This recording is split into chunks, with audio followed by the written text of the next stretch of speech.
Rhaenyra the Cruel. Season 2, Episode 2 of House of Dragon is here. In a previous episode, we had a lot of Rhaenyra grieving the death of her son and the consequence of Luke's death. In this episode, we had the consequence of Jaehaerys' death. Aegon's son is officially killed off. And a lot of these happen with the Blacks and the Greens. The Blacks, for instance, Rhaenyra is shocked by this. She no way orchestrated blood and cheese event. The thing is, though, where Rhaenys was looking at Daemon and how Rhaenyra was looking at Daemon, her smile when she looked at her husband went instantly off. Her and Daemon had choice of words for each other. They had a lot of issues with each other. A lot of underlying feelings came out. Rhaenyra is angry at Daemon, but the thing is, though, she also says this. She says that King Viserys did not love you, but he never trusted you. Like, he wasn't afraid of you. He loved you, but he was also couldn't trust him. And Rhaenyra cannot trust Daemon. She admits this wholeheartedly. She wanted to believe to trust. She never fully trusted him. That's what she's saying. The thing is, though, I get with Rhaenyra, like, you say you don't fully trusted him, so why in the hell did you marry him? The thing is, though, the problem with Rhaenyra also, well, not the problem with Rhaenyra, the problem with Rhaenyra marrying Daemon, and since Daemon committed the blood and cheese event, now the entire realm believed that Daemon and Rhaenyra killed a toddler for revenge for Luke, which she absolutely did not want. Whatever the Greens have said about Daemon being the next Maegor the Cruel, and how Rhaenyra will be the next one as well, since she married the future Maegor the Cruel. It's not outlined. It doesn't go outshine the realm of possibility that the entire King's Landing and the entire people, the entire Westeros, believes in this stuff.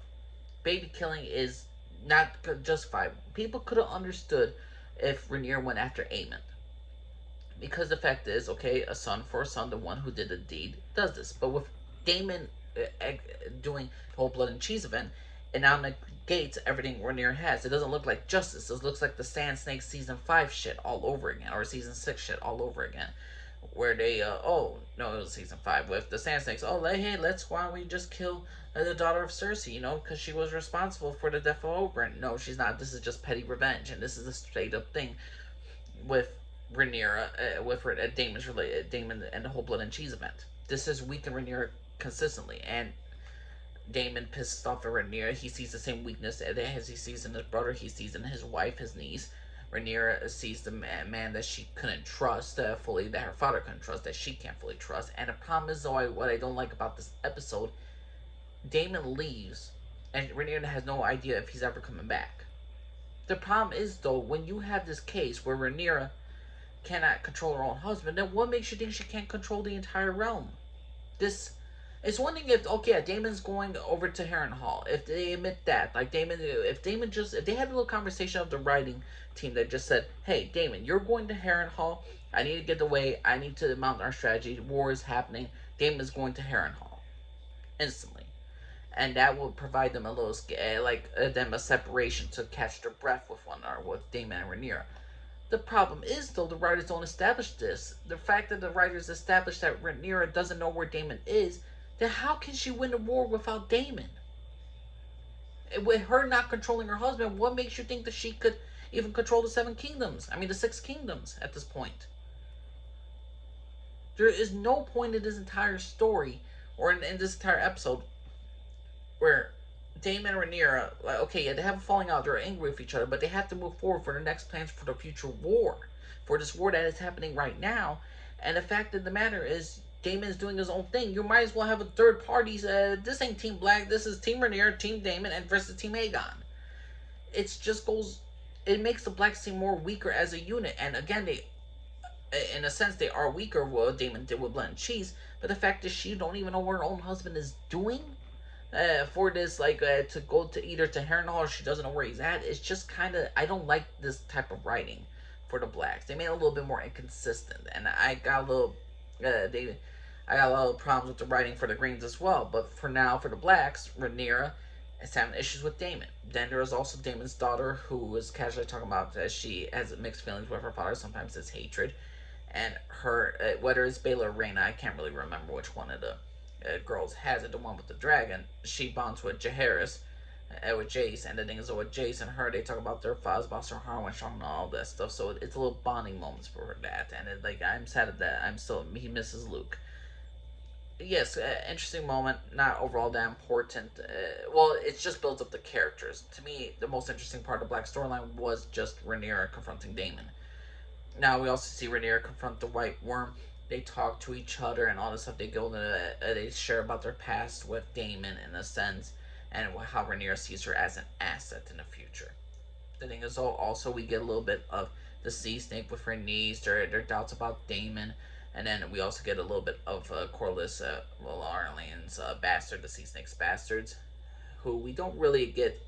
We got their names, but the thing is, though, how they're developing their characters, they're putting them along, so they're building them up. So this is a good thing as well.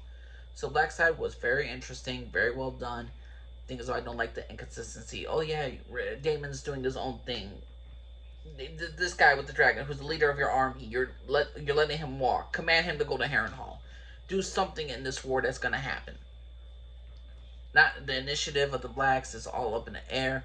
And the thing is, though, with the greens now, well, the Greens, there's a whole bunch of headaches. Well, we'll start with Aemon. Aemon didn't really have much things to do. He knows that he's kind of proud and happy that Daemon sees him such a threat that he would send assassins to kill him.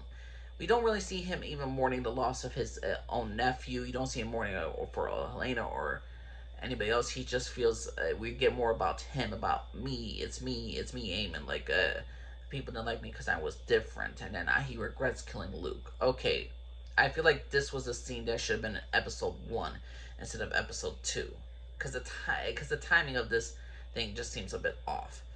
Now, the thing with Kristen Cole in this episode, I know a lot of fans are hating on Kristen Cole in this episode because this is how the writers have written him. He was sleeping with the queen while he should have been on guard. In the books, there was guards and they were killed off, so it's not technically all on Kristen Cole's fault.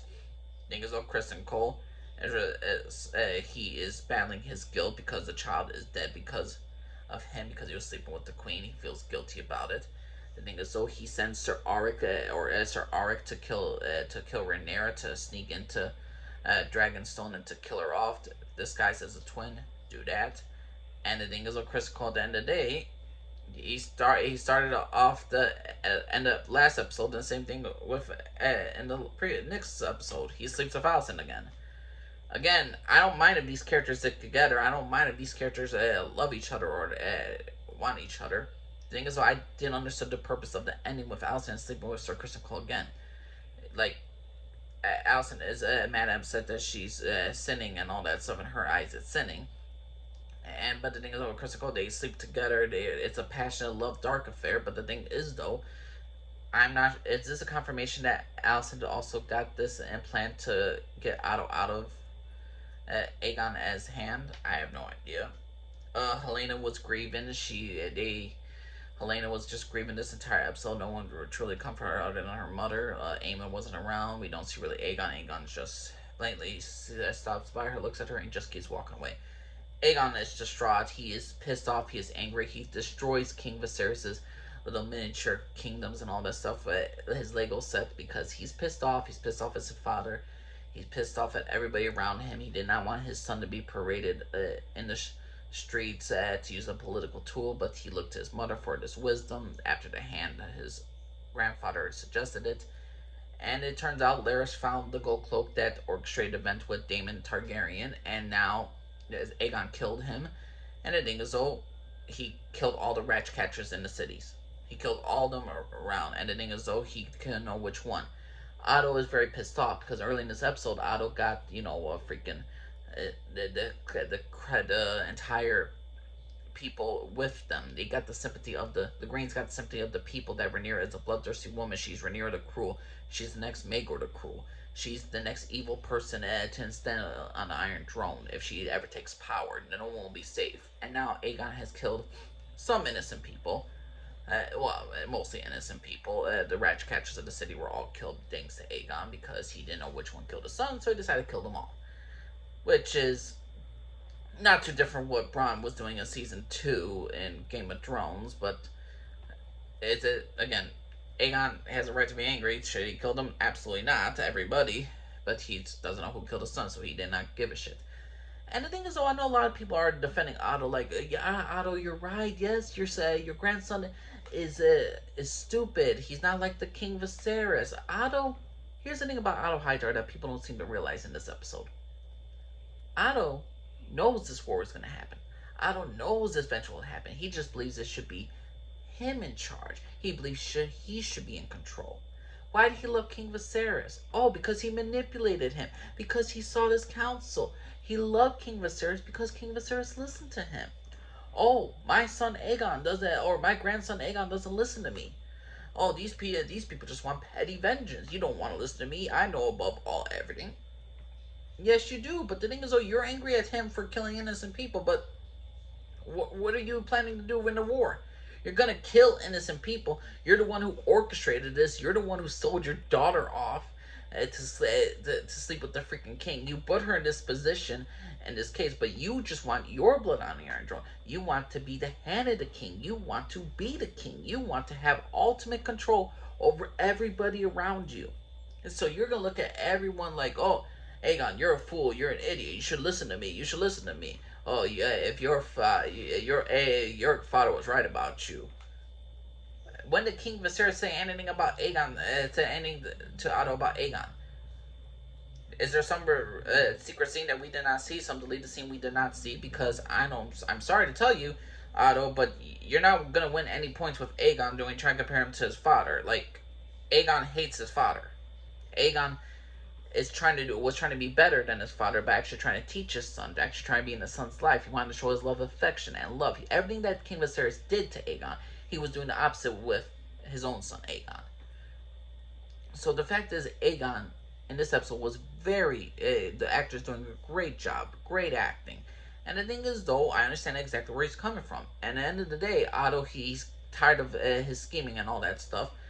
Not tired of scheming, but tired of being told what to do, and tired of like, oh yes, I will not have there will be no more of these pens to ink. There will be no more prolonged strategy. No, none of this. We want vengeance, and I want vengeance now. I'm installing Sir Criston Cole as my new hand, and I know a lot of people are hating on Sir Criston Cole in this episode, and people are praising Otto for his manipulation, for his skill in the game, which I do appreciate. But the fact of it is, people got to understand it for something.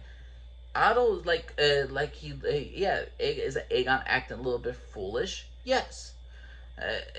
This is like literally like 2 days after his son is dead. You expect to have a clear mind? You were gonna instill this dude on the throne because you wanted to, but you believed you could control him along with his mother Alicent, that you could control him. The thing is, though, you then out of the Hightower decides to, oh, I'm gonna go back to Old Town. I'll go where the Hightowers are.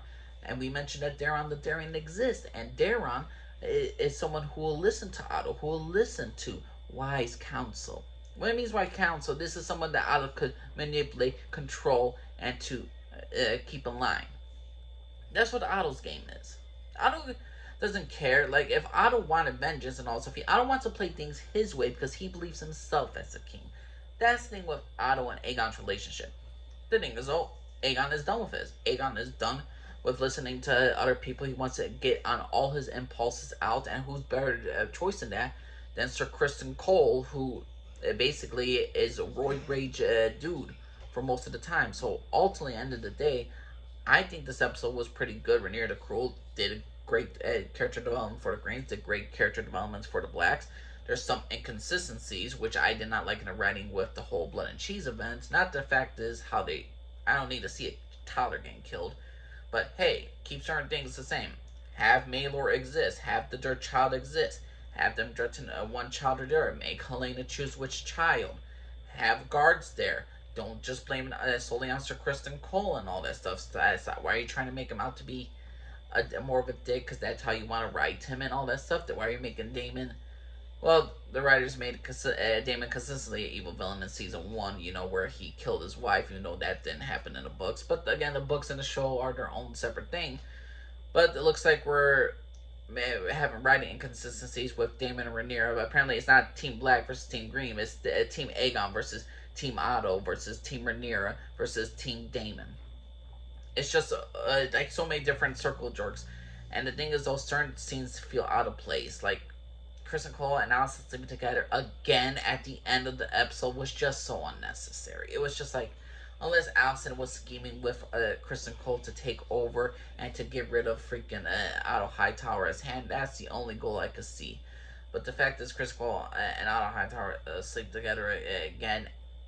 I don't mind them together as a relationship. It's a much healthier relationship than freaking Rhaenyra and Damon. But my God, why was the point of the last couple of minutes with that? You should just ended it with the freaking duel to the death of the two brothers. That's all you needed to do with. But to me, I think this was a good episode as well. I won't say this better than the premiere episode. I think the premiere was stronger than the this episode. But I will not say this was a terrible episode. This was a solid B. This was a good episode. Very good episode. It's a B plus. Same I gave the score for episode 1. But what's your personal opinion, everybody? What you all think of House of the Dragon season 2, episode 2, Rhaenyra the Cruel?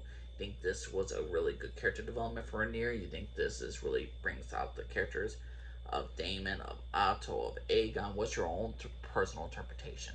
Please know what you all think. Thanks for listening, everybody.